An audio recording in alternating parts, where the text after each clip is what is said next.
let's go ahead and get started. Thank you guys for coming back for session 2 of our advertising school.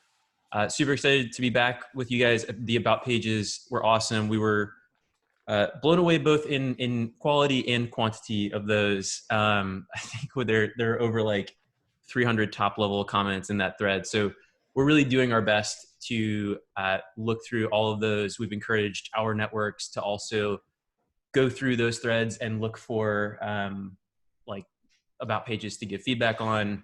And we've also encouraged people, if they see any that are interesting, to reach out to you guys with job offers or interviews and stuff. So hopefully you get some at least feedback on what you've written there.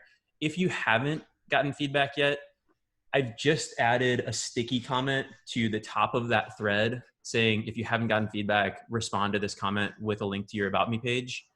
Go ahead and like just repost that, even if you've already posted it in the main thread.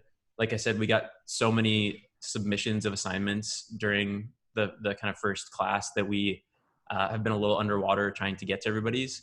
So do us a favor, alert us if you haven't gotten feedback there yet. Generally, the earlier you submit your assignment, the better off you're going to be in terms of feedback. The people who submitted their About Me pages first ended up getting the benefit, not just of kind of all of Dan, Ed, Neha, and I looking at those. Oh, here comes Katerina, David H. Let's shame them when they come in. Just kidding. So the earlier you get your assignment in, the better and like the more feedback you're going to get. I think they're in. Okay, cool. Unfortunately, Ed and Neha couldn't be here this week, but we miss them dearly. We wouldn't be here if not for them.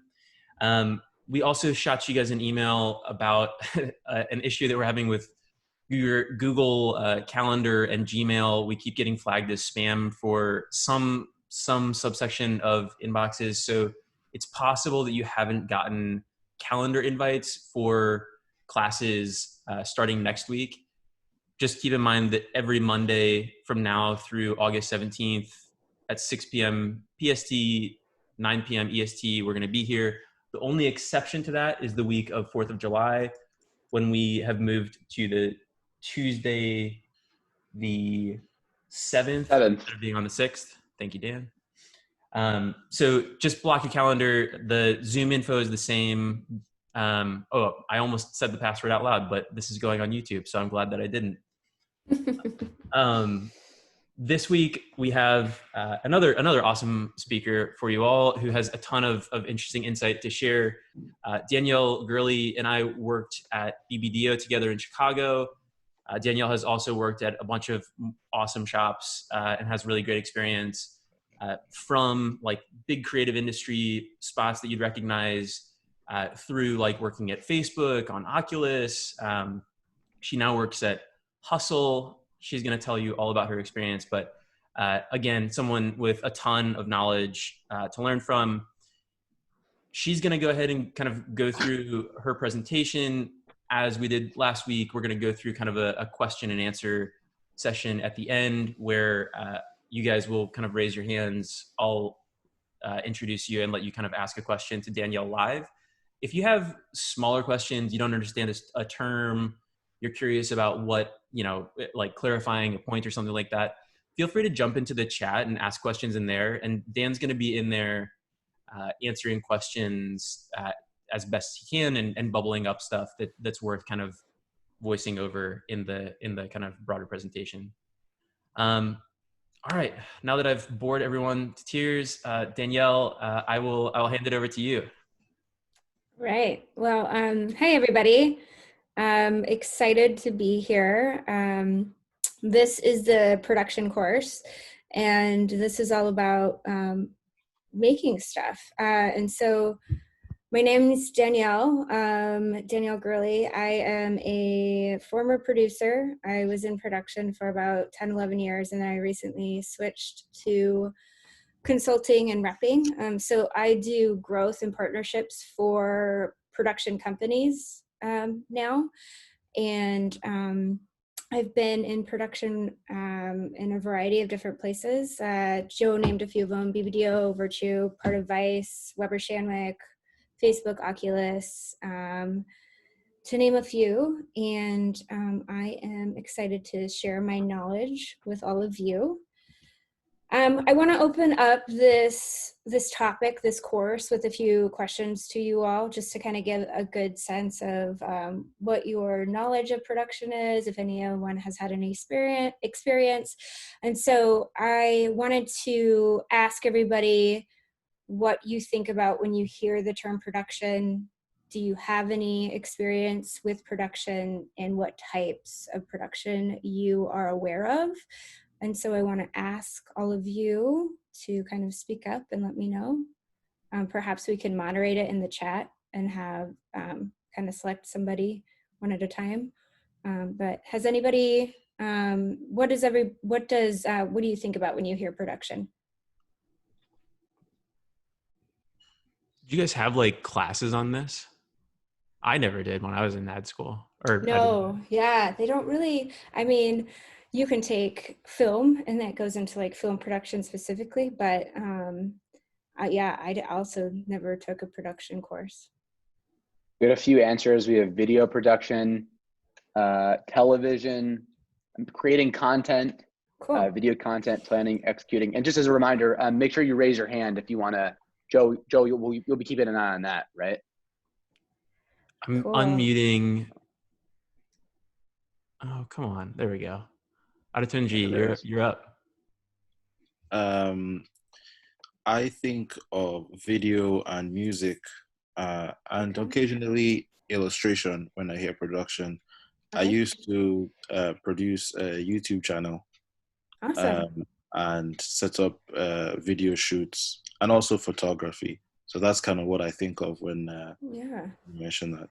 That's a pretty awesome experience. Yep, that's all different forms of production, illustration even. Does anybody else have experience in production? We got one more. At least one more. Hi. So my experience in production is I'm currently like a director for the studio that I work in, and next year I'm actually going to be executive producer. But my experience with production is that I think it's a lot of hands-on digital media stuff. So that has to do with, of course, video, but also maybe illustrations, animations, motion graphics, maybe photo. Yep. This is all stuff that I learned while in like a research university. So we had to like figure stuff out on our own. We don't have classes or anything, but I'm excited to learn more about it from your perspective today. Cool. Awesome. Yeah. So you guys have mentioned a few different types of production. There's photo, there's film. I heard illustration. I heard animation. Are there any other types of production that you guys want to throw out that we haven't mentioned yet? I got one more comment here from David H. David, okay. I'm unmuting you. Okay. Yeah. At BYU, we do like some of the TV spots. We have what's called a content creator role, and they help the art directors and copywriters by doing production. But like social spots is another big thing in production. I hear like needing to pump out really short 5-second spots. Yep. Yeah, definitely. Cool. Yeah, those are all great answers. So at the end of the day, what production is it's where it's the next phase of the creative concept where you actually go to make the things that you've concepted and sold into the client. And a great example that I've heard often is, and this is just me making something up that's very similar to things that I've heard, but I want to make a swimming unicorn that's got Rihanna and Nicolas Cage energy, but that's a film with an AR play and can make some unicorn puppy gifts from social. So you're basically like concepting this idea, right? And it's your job as a producer, or when it goes to production, to figure out how to make this large scale, crazy scale, small scale concept come to life. And that is what production is. It's making it happen. And so once a creative concept is sold in, it heads to production to get made. It's very similar to assembling a bike or a piece of IKEA furniture is a great example because it's a step-by-step process that results in a finished output. That output is different per campaign, project, activation. It can be photography, it can be an out-of-home campaign, it can be a film, a documentary, it can be a TVC, it can be a 6-second Snapchat ad, it can be a TikTok, it can be an Instagram post, it can be an experiential event, it can be a website, it can be an e-commerce thing, it can be an app. So when we talk about production, it goes across several different mediums. And at the end of the day, it is piecing together all the parts that you need to make it fit, that will fit perfectly to make it work, to provide you with a final output. Again, going into some of the mediums that you guys talked about, the types of production that you mentioned, all of you mentioned some that are on this list. There are others to consider. Experiential is a big one that's been trending in the advertising industry up until lately, for obvious reasons.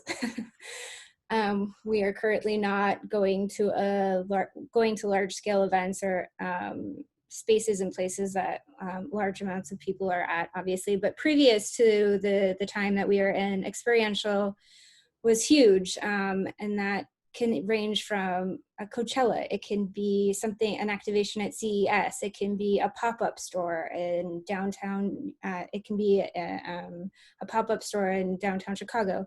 So experiential can kind of be a wide array of different things. Retail is another one that requires production. Installation art. Think of anything that needs to get made. Anything that needs to get made requires some level of detail, thought, and production. Immersive, new media. So when you think about production and you're heading into advertising, I think be open-minded to the mediums in which you play with, because production does indeed cover all of them. And when you talk about things getting made, there are so many places to play in and spaces to think about. So when we talk about actually making the things and what this production process is like, we're going to kind of walk through a 1, 2, 3 plan or process, if you will. So I want to kind of teach you guys about let me back up. Every project is going to be unique. Film projects versus experiential projects versus social projects, they're all going to be unique and different components and different pieces will fit into your puzzle, but the baseline process of each will remain the same for you. So basically, if you have concepted something that your client has sold, that you've sold into your client, you're going to head over to the production team, essentially, and you're going to review this concept with them. You're going to review the timing, and you're going to review the budget. What they're going to do with you, and you guys will work, creatives and production will work hand in hand on this mostly. Account kind of fills in budget pieces and timing that are requirements from the client, but production and creatives work together in this space as kind of a Batman and Robin situation. And it's the creative's job to make sure that at the end of the day that this is coming to life in the way that they have dreamt it up as well as sold it in. And it's production's job to ensure that any logistical issues, any red flags, any budget limitations, any timing limitations are communicated throughout all stages of production, and making sure that they are the person that has every piece of info required at every moment, so that everyone knows step by step where this project is at. So when you first bring this concept to production, you're going to review the concept, timeline, and budget. And if there are things that you need to discuss, such as, hey, like this unicorn can't have wings because your budget is $250. This is where you have those conversations, and you come to the table with solutions, and your producers are the people that are going to come to this table with solutions for you. They're going to say, hey, I understand that this is what you want, but this is what we can do. And these are solutions for you, and being solution oriented to make sure that you're still working towards the same goal and still trying to make this concept come to life in the way that you have concept it and sold it in. So those are the two main pieces, the first step in this puzzle. The next step is, depending on the medium in which you're playing in, depends on kind of how this next step works. So we're going to use film and digital as our examples, just because I feel like those are the two that everyone here is most familiar with, because that's what I heard a lot of, was like social, digital, and then film. And so the next phase is who are we going to partner with to make this happen? And when we say who are we going to partner with to make this happen, creative agencies or ad agencies, oftentimes, depending on the scale and size, don't always have the capabilities to execute on the concept as it was created. And so you have to bring in a partner to help you. An example would be, you would want to bring in a film production partner with directors and somebody that can put together a whole crew, help you with location, help you with casting, help you with all of that. So an example would be, let's say that you wanted to work with the Gondrys, and you wanted to do a film with them. And so Partisan represents the Gondrys, and you would reach out to that particular production company to start having conversations of availability, budget, timing, if they were interested in the project, as well as if the budget allowed for that scale of director to be somebody that could attach themselves to this work. So what we're going to do in this next phase is actually do research and pull together options of people that you can partner with to make this concept turn into a reality. That can be a digital partner, that can be a film production partner, that can be an experiential partner, but this is kind of the research phase. Oftentimes, creatives and producers work hand in hand to pull together a list of options that you can select from. From there, after you've kind of pulled together all of this research and you've made a list of about 10 to 20 different options that you feel like could potentially be a good fit, then you would shortlist. Shortlist means that these are your ideal people. You've potentially already vetted them to make sure that the budget is something that they feel comfortable working with, the timeline is something they feel comfortable working with, and the concept is something that they can really get behind, and you think that they'll elevate the work. From there, you set up calls with these people. You will turn the creative concept into a brief to walk them through the idea. I also feel like this brief call is an opportunity for creatives and producers alike to see if the vibe is good, because when you're working with somebody to execute a creative concept, you want to make sure that they are on the same page as you, as well as you feel comfortable with them exploring other opportunities to elevate the work, and in general elevate the work. So it's very much like, can we work together? Are you the right fit for this project type of a thing. From there, if you feel like they are, you invite them to treat, meaning you'll have them put together a treatment of how they see this project coming to life and how they would approach it and what they would do, and put their unique perspective on it. As part of that treatment, their teams, their EPs, their production teams will put together a bid that line items all of the costs associated to what it will cost based on their concept, their treatment. And they will send this to you and your team.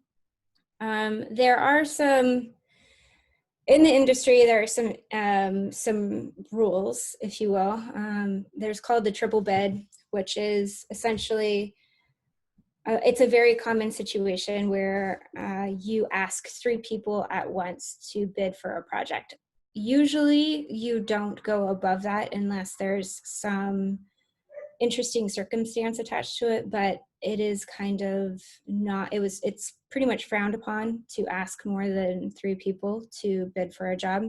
There is opportunities sometimes for you to do a single bid situation where you ask them to treat and bid and you award that single vendor.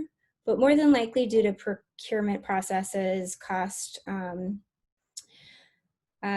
consultants and things like that that are on the brand side now, there is a requirement to triple bid at this point. So that is pretty common. So just do keep that in mind when you get to this phase. When you get to this phase, additionally, it's up to you and your team, your production, your producer, your account team, and the creative team to sit together to review the treatments and bids together to then select which one you would recommend to the client.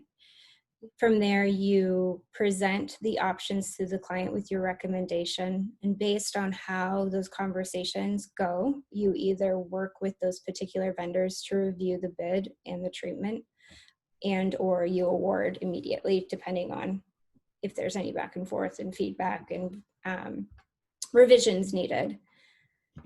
I think something that's super important to note during this process is researching these vendors isn't as easy, and it does take a lot of time. There is no site that just lists every vendor in the world, unfortunately. So this portion, when you are looking for partners to work with, does require a lot of work. There are spots that you can go that I use to find directors and digital shops and creative technologists and things of that nature. Even, I mean, Google is a great place to start, depending on what you're looking for, what medium you're looking to play within. But I would say industry-specific publications such as The Drum, Ad Age, Adweek, things of that nature, they usually, when they are showcasing work, list out the agency and the vendor partner that that particular agency used to produce the work. So those are great spots. Another great place is award sites. So FWA, One Club, Clio's, Webby Awards, they'll do the same thing. So anything that's getting submitted for an award in the industry will list the agency, the client, as well as the production shop. And so you can go through, check out the work, see what kind of vendors are attached to the work to get a good idea of the type of work they're bringing to the table, the caliber, their capabilities. You can also go to their websites from there to get a little bit more in-depth information. Nowness is a great place to go for film, for emerging directors, asking friends, asking coworkers. Vimeo is another great place for directors to look. YouTube, checking out music videos, really kind of digging in deep into the creative space and asking around and looking at things that have inspired you or that you love and researching who made them. Another thing to consider is reps. So in our industry, there are people like myself that do growth and partnerships for production companies. And those people you can reach out to help you pull potential options that may fit for your brief. So there's also that route. So there's a couple different ways to go about it, but regardless, there are spots that you can go to do your own research. And I would strongly recommend that you keep some type of a document or some type of a list of places that you really enjoy the people that work there, such as you really like their directors that work there, you like the work that they're doing, you like their creative technologists, whatever that may be. I would advise you to keep a list and keep adding to it throughout your career, because building these relationships will be super important, as well as having this list will make your life much easier. And you will, I mean, at the end of the day, if you have a go-to tool that you can use, it will help you as you're concepting, developing, and moving into production. Danielle, I've seen you refer to Google as the Googs before, but I've not seen it written out. Like it's way funnier written out. Well, yeah, I was like, I'm just going to keep this lighthearted and just keep it the Googs. The Googs is great. Yeah, so Yeah, it's awesome. Yeah, so the number 3, this is where things get a little crazy. You're talking about pre-production, production, post, and launch. So pre-production can change depending on the medium you're playing with. Again, we're going to stay within the digital and the film space just to have a safe place to play in and talk about. So from a pre-production, from a film space, you're talking about this is the time when you're working through storyboards and casting and location scouting and all of those types of things. In regards to digital, you're talking about your UX, you're talking about your design files, you're talking about anything that you need to create and have handy and organize and check off the box before you actually get to your shoot day, before you actually start building something. So think of pre-production as all of the little files and things that you need to gather together before you actually head into production. Production is where the thing actually gets shot or made or built. This is the building phase. So essentially, if we're talking about film, this is your pre-pro and your shoot days. So you're going to be on set during these days. And why pre-production is so important to have before production is because it maps out your shoot days and your schedule. You're going to come to your shoot with everything, with all your boards, with all your talent on the wall, with knowing what your wardrobe's going to be, with backup options, knowing what your hair and makeup's going to be with backup options, having all those people on set, having everything ready to go from the second you get on set to the second you leave. And so that is why pre-production is so important, because when you get on set and you're in production, you have a very limited time to capture all of that information, to make changes and to alter anything. And so it's super important that all those things are in a good spot before you get to that particular day or to that build, because there are cost implications if you stray away from what was previously decided, as well as if, for instance, you're building a site and you want to make all these changes when you're in the actual build, to kind of give you a sense of why that's so important.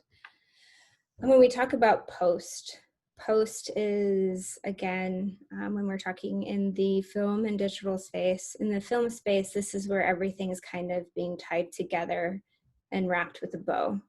So from a post perspective, this is where your editing happens and where your color happens and when your flame happens and your music and your voiceovers and your final cut happens. From a digital standpoint, this is when you are doing Q&A testing. This is when you're testing everything and making sure everything works properly and everything is spelled properly and everything is ready to go. And all of your IT, DNS, all of those types of things are in a good place so that when you decide to go live, all things are in a good place and there will be no errors, crashes, issues, wrong title cards, wrong logos, those types of things. And then from there, we go to launch or live, where your project gets birthed into the universe and will live for however long it's determined to live. And those are the main pieces to production without going too heavy in all of the details. And if you have any questions about specific details within each of these phases and or within like a different medium, just reach out to me and I'm happy to talk about those. So yeah. So I wanted to open this up to you guys too as a conversation. You know, I definitely have my favorite pieces that have been produced, that I've produced, that I've also seen others produce. The Sony Brava ad that was shot in San Francisco, and it has the Jose Gonzalez song attached to it, is always going to be one of my favorites. And it's an old school ad, which I just love it. Spotify did some really cool stuff of, I think this was in the last few months, last year, where they were syncing two people starting to play the same song at the same time. You could listen together anywhere in the world, which I thought was really cool. There's been really cool AR, VR activations that I've loved, but I wanted to open it up to all of you to kind of share your favorite piece that you've seen made, and why. Does anybody have a favorite? It can be a TVC, it can be a website, it can be whatever, but does anybody have anything that they want to share? You guys can add stuff in chat if you want, or raise your hand if you are feeling bold and you want to talk about it.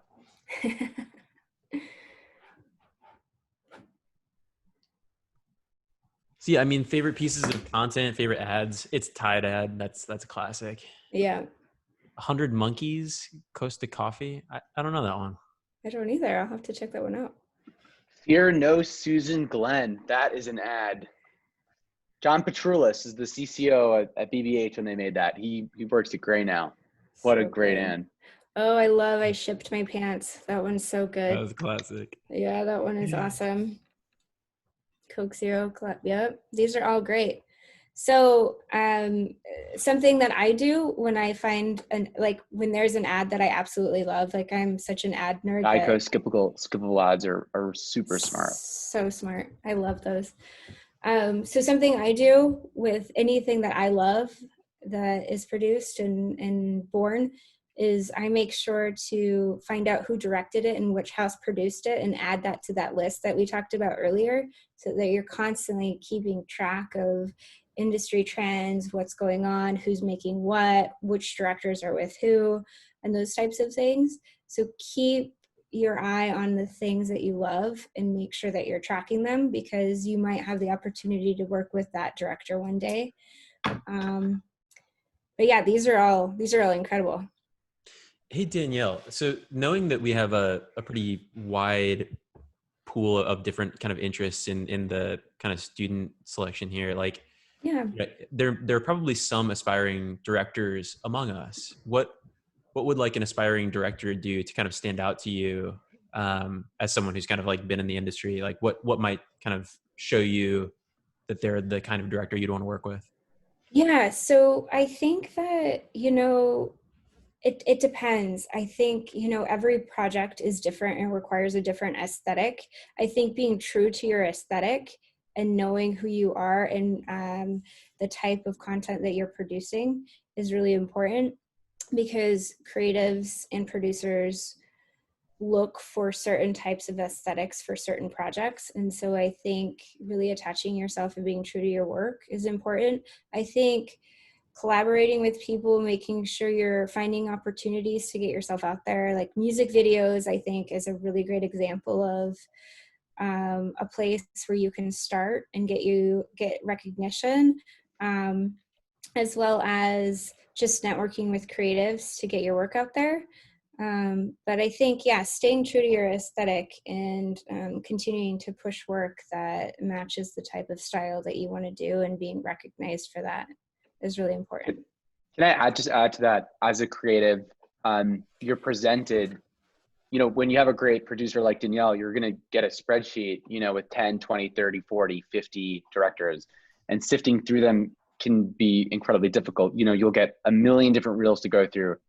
And just speaking to what Danielle said is that about that aesthetic is, when you say aesthetic, it's like Wes Anderson has such a specific style.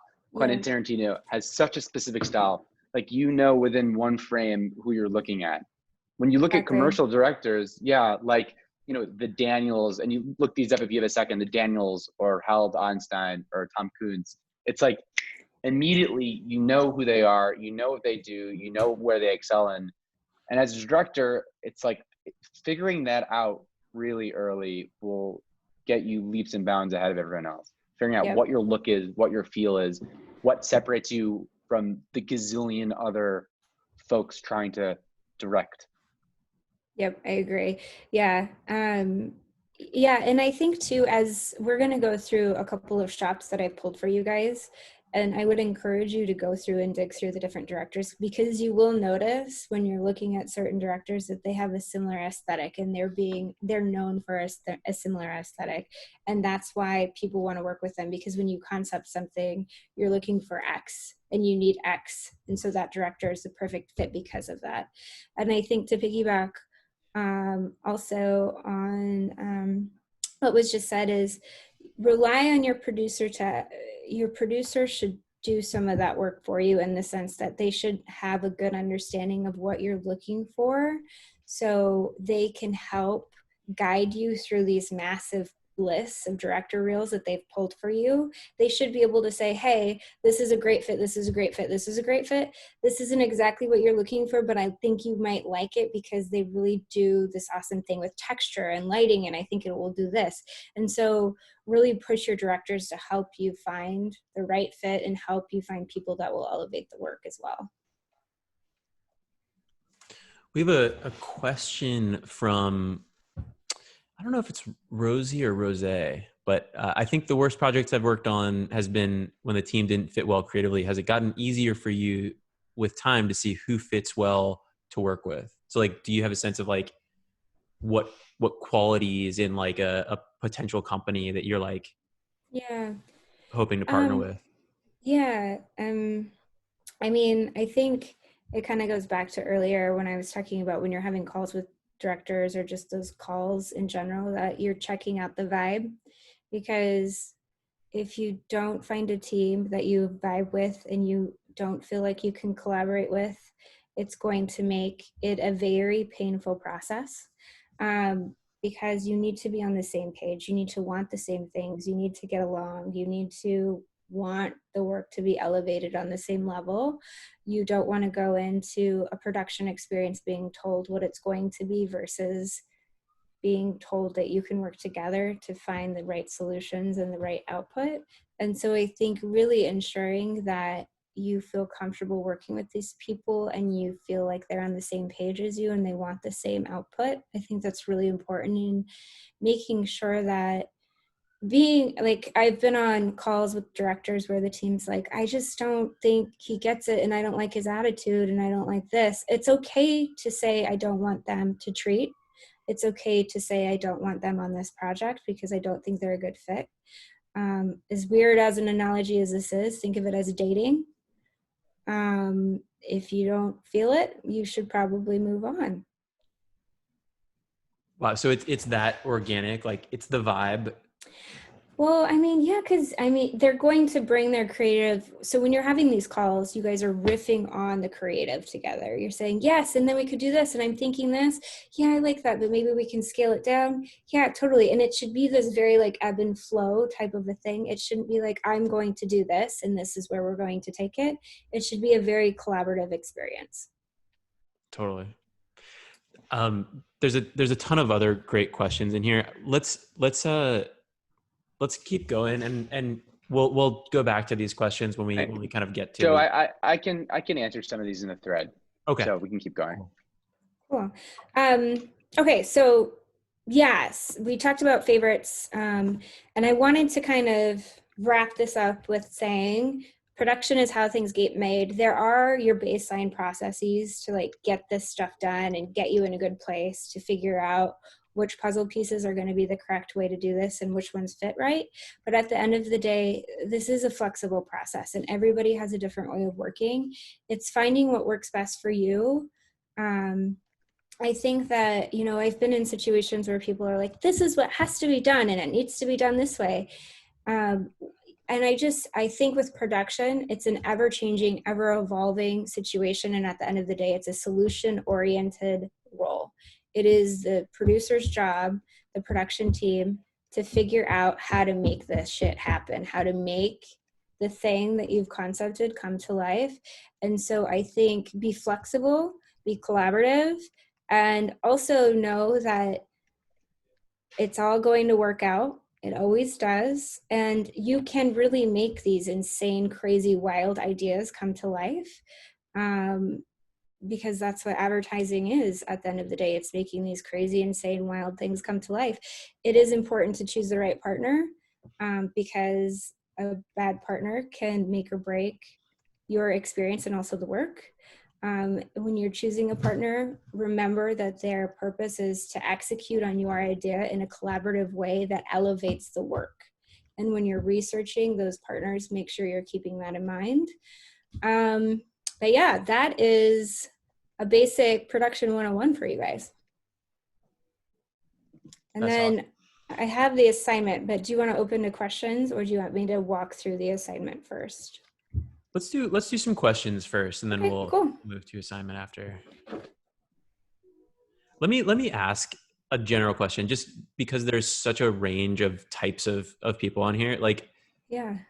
as a production person, what is something that like the other ad industry disciplines ought to know about working with you? Like, what's something that like people ought to know about production as they try to work with you in like different kind of capacities?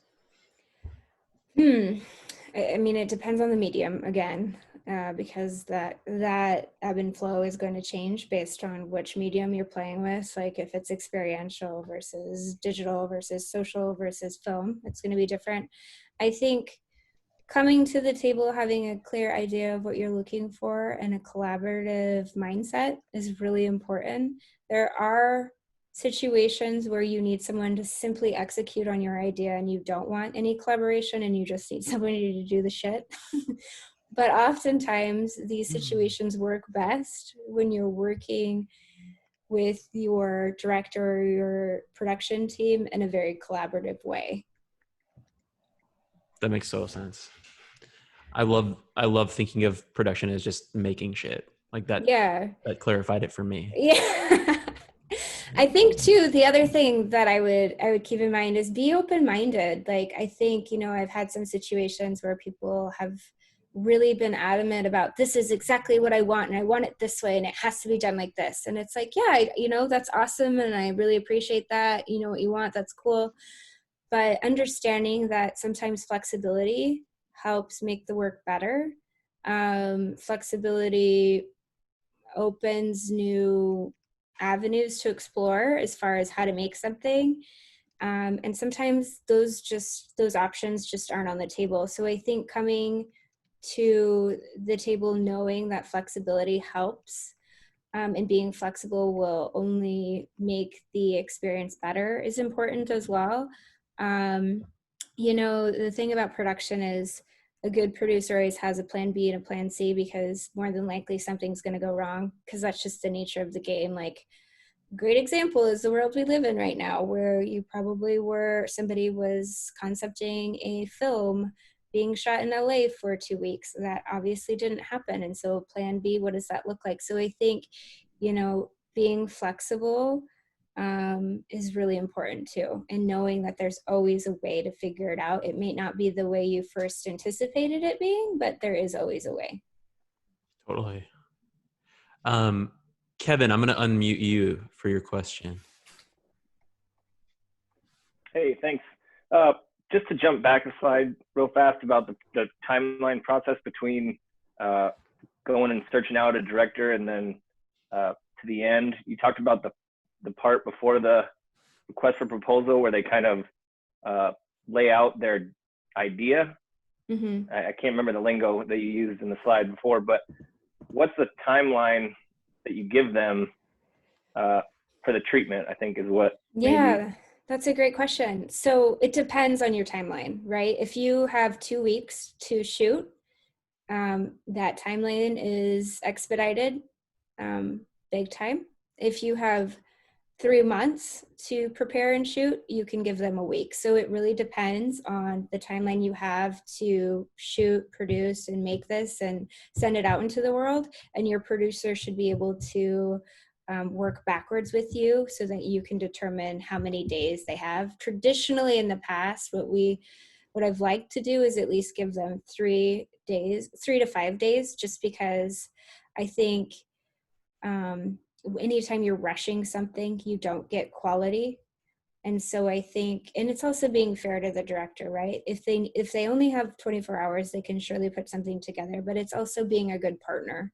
And would you want somebody to have you put a full treatment together and a bid that was $1 million shoot in a day? I don't think you would want to do that, and you would feel proud of the work you put on the table. And so I think giving them more time and thinking of that 3 to 5 day window, if able, is really something to consider. And in the video example, are they submitting like actual video content pieces, or more like a storyboard sort of?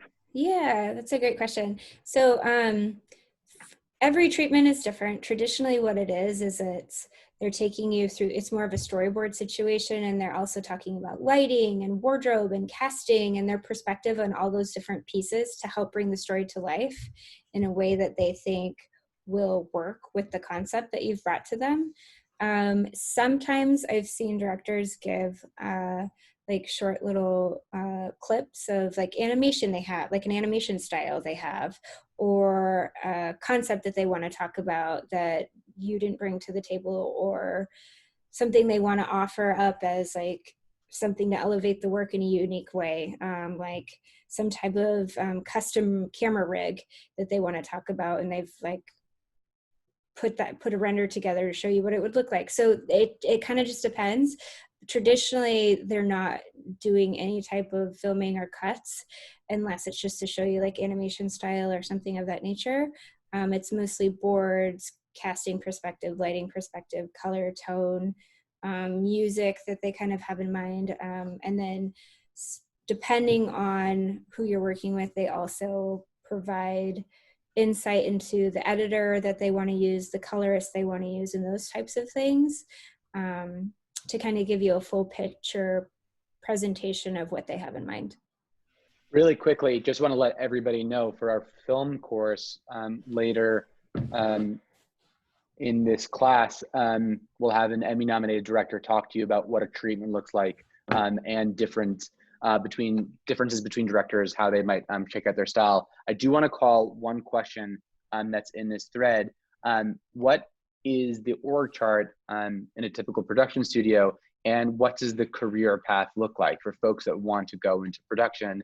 How do they start as, an assistant producer or a coordinator and work their way up to EP and all that kind of jazz? Yeah, so production companies, the trajectory is much different than the agency producer trajectory. So I am actually going to let the director and film specific person answer that on the production side, because my background is more agency style specific and I'm more privy to that, and I don't want to misspeak, and so I'll let them answer that specifically. But I will say that the roles are not the same as they are on the agency side. The production side and the agency side, the roles are definitely different. And an agency producer versus a line producer, which is traditionally what you'll see at a production company, who's running point, they are doing quite a bit more than your agency producer. There are opportunities for agency producers to kind of play both roles. But usually your line producer who's on the production side is the person that's running point on doing all of the casting, making sure you're finding the right crew, making sure all of those T's and all the T's are crossed and all the I's are dotted on the production side. So those roles are definitely different. Speaking from like an agency production side, you would go from a production coordinator to a producer, to a senior producer, to an depending on how large the the agency or brand is that you're working for, you'd either go to group, or you'd go to senior producer to EP to group EP to director, and then production side is completely different, like I mentioned.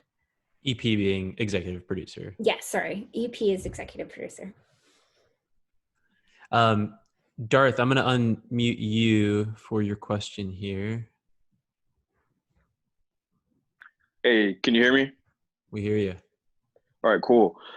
So one time I had attended an event and I came across an agency music producer. Like they get a brief and then they source the music and license it and all that. And I just wanted to see like, what would the career trajectory look like for that? Yeah, so it's different per agency. So in that particular sense, the music producer is, you can start as a producer and kind of lean into specialties as your trajectory changes and you kind of grow within. But usually they start with a production background, music specific, and they lean into helping with rights, licensing and usage and those types of things, as well as manage relationships with musicians and music houses. And that's a specific role that happens. I would say if you're talking about somebody that's at an agency, the role tends to exist at larger agencies, where when you're at smaller agencies, your producers do that also. So they kind of run point on music and regular production. So it kind of depends on what size of agency you want to work at. But if that's something that you want to specialize in, you can work at a larger agency and fall into that trajectory, and or pivot and work at a music house. Very cool. And I'm just going to ask a question here that I thought was great. Patty's asking. Oh, hey Dan, I think we you're lost muted. you. So Patty's question was, Darth, did we answer your question? Did you have something to follow up there with? I don't want to. Yeah, that was perfect. Thank you. Okay, Yeah, of great. course. So Patty asks, what advice do you give to women who are pursuing a career in production? What a great question. So it depends on if you want to be on the production side or the agency side. And so I think I would encourage you to think about which role you would prefer. The two can go back and forth, but they are pretty different. I would say on the production side, you're much more involved in the day-to-day. You're much more involved in selecting crew. You're much more involved with the director and DPs and things of that nature. So I would take a think on which role you see yourself in. In addition to that, I think being a female in the production space, you have to be willing to be assertive. You have to be willing to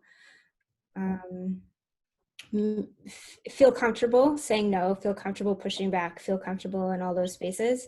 I also think to be successful in this space, in any space in general, you really need to grow your network. And so I would encourage you to constantly network, constantly get to know other production shops, reach out, grab coffee, constantly talk to, if you're on the agency side, get to know your creatives, because your creatives will be your biggest advocate. They'll ask for you on projects. They will support promotions. They will support your trajectory. And being a team player and being collaborative, I think that this industry is changing rapidly in the sense that it is getting to be a space that is much more friendly to females on set and females in the space in general. But I also think that you're only as good as your work. So make sure that you're constantly like collaborating, being friendly, networking, being a team player, being as exactly as anyone else would be as part of the team. I think that's super insightful. Danielle is a force to be reckoned with if you ever have the privilege of working with her. That's very nice. Thank you. Question, how much does strategy inform the production process? Yeah, so actually this is such a great question.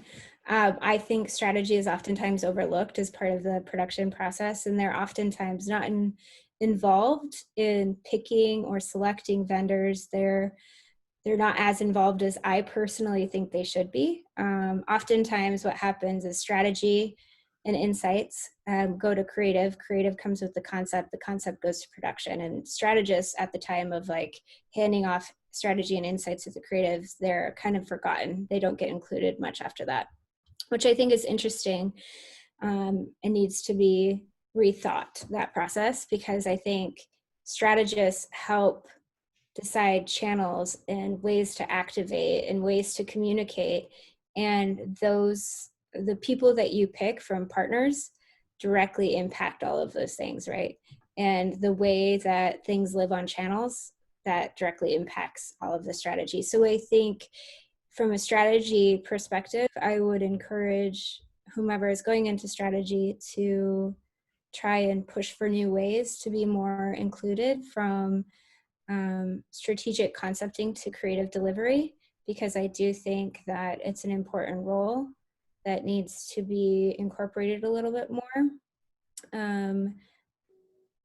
I think, does that answer the question? Yeah, I think that's Okay. a great answer. Okay. Especially as a strategist, I love hearing that I Okay, should be good. included in more stuff. Yeah. It's like, really though, from a strategy perspective, it's like, if you stay exclusively in the lane that strategists are supposed to stay in, it's like, we're not doing our jobs. Like, we should be in those conversations, and often we have to fight our way into those conversations. Yeah. So, Well, I agree. And the other thing too is I think a good strategist knows all the different mediums that you can play in, right? They're not just going to serve you another, like, hey, I think we should do a TVC. Like, a good strategist is going to say, this client, I'm seeing these insights, and this client should be doing experiential. We need to up their e-com because X, Y, and Z. And then we definitely need to do like a digital campaign situation. And so I think they should help inform the creative in a way of like, what mediums are we going to play with? yep. So the last question that I see here in our chat, actually, I think transitions really nicely into assignment time. Ooh. Do you have any sample brief templates so that we could see how one looks? Wow, isn't it your lucky day? Yes, so we are actually going to give you guys, I have a brief that came from an agency and it's for a specific client, but I am going to dummy it down just a little bit for the sake of being a good partner. And I will share that with you today. But so you guys will see a brief, and if you want to see something a little bit more fleshed out, definitely reach out to me. I'm happy to kind of show you something that's a little bit more fleshed out and not so generic, just so you can kind of have a better understanding of what briefs can and should look like. Briefs are super important. I would encourage you to always review your briefs, always ask questions, always poke holes, always make them as buttoned up and tight and great as they possibly can, because those briefs will make or break your day. If you get a shitty brief, you will have a really tough time concepting something that appeases the client and creates an answer to their ask. So don't be afraid to push back on briefs. But we will give you an example. And then your assignment is based on a brief that we're going to provide to you. We're going to have you pick 3 production shops from the list that I provided.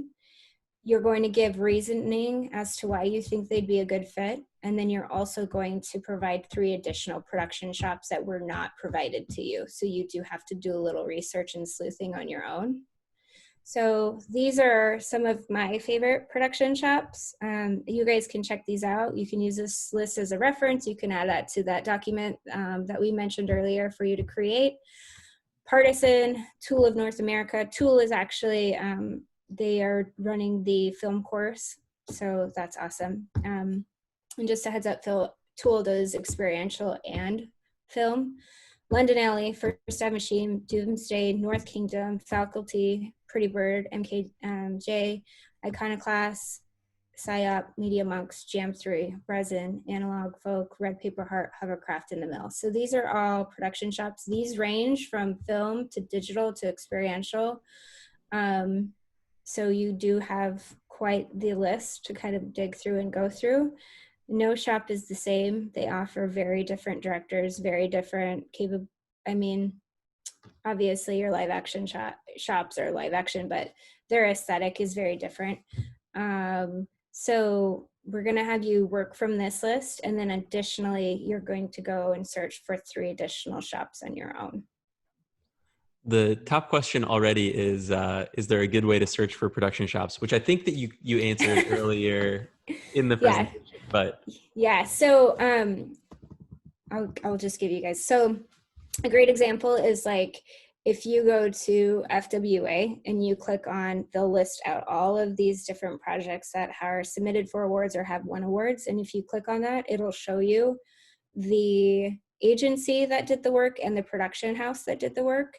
And from there, you can click on the production house's link and explore their website and their work to have a better understanding of what they do. And I mean, to like dumb it down, because I have never been in the production shoes before. So generally you're kind of looking for, here's the brief. It's going to tell me about what we want this thing to look and feel like. And then you look for videos or content that has a similar look and feel to like what you predict you want the outcome of the brief to look like. Yes. Similar commercials or totally. Yeah. So like, let's say that you are looking for a director that is really great with, I'm trying to think of a good example. Wes Anderson is a great example from before. If you're looking for somebody that has simplicity, certain colors, certain tones, shoots a certain way, has a certain aesthetic, you're going to start looking for those directors. If you're looking for somebody that has a lot of experience in the car industry, you more than likely are going to search for somebody that's been shooting advertisements in the car space, in the advertising world. If you're looking for somebody that is really good with fluid and food and those types of things, you're going to be searching for somebody that knows how to use certain rigs and cameras to get the perfect shot for that particular like food shot that you're looking for. That makes sense. I was just making sure for when I do my assignment. I just don't know. When you have your shoot. Totally, I get it. Well, I mean, this has been super enlightening, Danielle. I know we're like close to up on time here. There are a couple other questions. Do you mind answering those before we close out? Yeah, of course. Yeah, for sure. Awesome. So from Takal, what are some of the pitfalls you see in experiential as it becomes more common? It's not too late. Yeah, it's coming back. So, I think that obviously we're in an interesting time right now where experiential has been put on pause for the rest of the year for most brands, unless somebody decides to take the risk and be the first one to have an event again. Example is like, South by Southwest was canceled this year. That's one of the biggest and best places to see some great experiential things come to life. And so I think you will see a combination of virtual meets physical experiential for the rest of the year. And you'll have to kind of concept around what that can and can't be. I think we'll see no contact experiences surface this year. I think, finding unique ways for people to experience something that gives that evokes emotion and it makes them attracts themselves to a certain brand, but is no contact and doesn't feel dangerous to go to. I think those things are going to happen more and more. And I think you're going to see a pivot in how people produce ideas because of the situation that we're in related to COVID. I do think experiential will come back. I don't think it's going away. I think we'll see 2021. I think we'll start seeing events and really cool experiences come back. I think they'll evolve to be more technology focused. And I think that some of the learnings and pivots that we had in 2020 due to COVID will still be integrated into those. And I don't think that experiential will never be the same. I think it'll come back, because people crave those experiences. But I mean, at the end of the day, experiential is really unique. It's a different place to play because it's going to be what you make it, right? A film is a film, but an experience is a completely different situation. And so I think to make those experiences really awesome, I think the future of those is understanding what multiple touch points look like and not to just have something you can walk through and be like, oh, neat, cool. I think, having experiences where you're touching, you're feeling, you're smelling, you're hearing, there's a takeaway, there's multiple touch points, there's things that people can experience at home, and thinking about it from a multi-channel discipline instead of like a one-off. Yeah, I think that makes total sense. The last question that I see here is actually on differentiating between experimental versus experiential. Okay, give us the yeah. definition between those two. Oh, yeah. I mean, experimental, they can be the same, right? But I think, I mean, I think you'd have to define what experimental means. Like, I think that's, I don't know. I think my answer to that would be like, that's part of advertising. Your job is to like experiment and bring new shit to the table and not carbon copy what other people are doing. And that in itself is experiment, where experiential is part of that, right? But experiential is more providing somebody with a unique experience that they'll walk away and remember. So I think they go hand in hand, but I also think they're different. And I think experimental is just part of advertising. Does that answer? I feel like maybe that's like, it's like, so like experiential is like live event stuff. Experimental, like I've heard that sometimes referred to, like emerging channels referred to as experimental channels. So like channels that are new, that don't have a tried and true kind of method of here's how you buy media and advertise in these places. Yeah, I guess my thought on that is everything was experimental, right? Like Facebook, Totally. what, 12 years ago was experimental. Like that was not what it is today, and people were, were scared to dive into that initially. I think TikTok a year ago, people were like, "What the f is this?" So I think it depends. And the beauty of advertising is if you can find a client that's willing to play in a platform that isn't blown up, like that's your ticket to success, because you can utilize that channel to bring something new and innovative to the space and not make a carbon copy and not create more noise in an already noisy platform. I'm sure at some point, like buying the AOL homepage was experimental. Yeah, totally, right? Hotmail. Yeah, totally. I mean, everything was initially like, I think TikTok is a great example of that. Like, do I think it would have been as large if COVID didn't happen? Do I think it'd be blowing up as much as it is if certain things didn't increase its awareness and people weren't willing to play on that platform? I don't know. I think, Strong agree. yeah, so experiment away. Yeah, true. Like, I think what is it, Drizzly, like, there's so many new apps coming out that people aren't like, those are great partnership opportunities, those are great play opportunities. Those are all things that are emerging that you can experiment with and be the first to work with. And those are places that you should be thinking about playing in. Get outside of the mindset of let's keep playing on the same mediums and doing the same shit. Yeah, I'm inspired. Cool. All right, I think unless anybody has other questions, Danielle, like final word, any parting words of wisdom for us? I mean, I think my parting words of wisdom were just don't be afraid to take risks and try new things and go outside of the box. And this industry is rapidly changing, so you guys are on the forefront of creating new things and playing with new spaces, and just don't be afraid to try new things and go outside the box. Like, this is the industry to do it in, so I think you should do just that. Hell yeah.